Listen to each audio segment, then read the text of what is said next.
About 2006, Patty Power, who was at CSTV at the time, had a conversation with me. And she said, you know, we're trying to save about $200,000 a year. What do you think? Any ideas? And I said, you know, Patty, that sounds hard. Maybe you should try to save $2 million. Because if you save $200,000, you paper cut people everywhere you go. If you save $2 million, you do something disruptive. And that disruptive concept at the time was the idea that people now call at home or REMIs. And what we've been trying to figure out at NESN is, at the end of the day, with all of the changes in viewership and with all the places people can watch television and the different things they can watch, live sports remains mostly DVR-proof, something that can make money and is sponsored in a way that other content isn't. And yet at the same time, you hear a lot of networks who have to cut back on expenses or programming costs.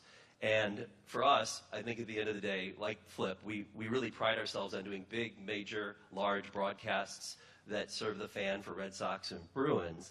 But there's a slice of the market out there that is very expensive to produce, and we don't bring as much programming to the fan, which would be preseason games, spring training games, things like that. Kurt and I have talked, just for us to go to Port St. Lucie to do a game, you've got to pre-cable the entire stadium just for one day, and it's not cost effective. So over the past year, we've been quietly working with some technology providers, and starting this spring for Red Sox baseball spring training, the majority of our games will be done without a truck. They'll be done without a satellite signal, without a fiber, and without the internet. We're going to do most of our games through cellular telephone transmission. Long lenses, big cameras, HD quality, high-end tripods, so it'll look just like a game that you'd normally see on NESN.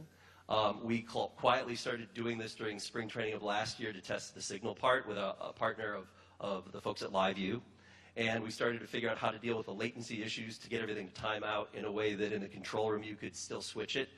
And then by midsummer, we were doing some minor league games, and then finally toward the end of the summer, we actually didn't tell people, but we put a minor league game on our Plus channel just so that we could watch at home of all the key decision makers and, you know, ask the question, do you see anything different? And the crazy part is they didn't. In our model, the announcers will still be at the stadium. In our model, there'll still be a return feed.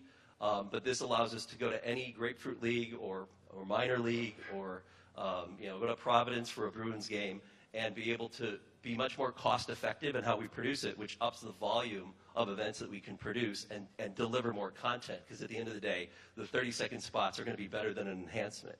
So we see this as a way to kind of slice the market differently and pilot throughout spring training and then this summer with minor league, with the concept that starting in 2017, we really think this is, you know, at least for HD, not for 4K, but for HD, this is a way to really increase the volume of live events we can produce, and at the same time be mindful of what the expenses are to do those kinds of games that typically a 2 o'clock, 1 o'clock Thursday day game in spring training isn't going to rate or draw the revenue of a typical weekend or a nighttime primetime game.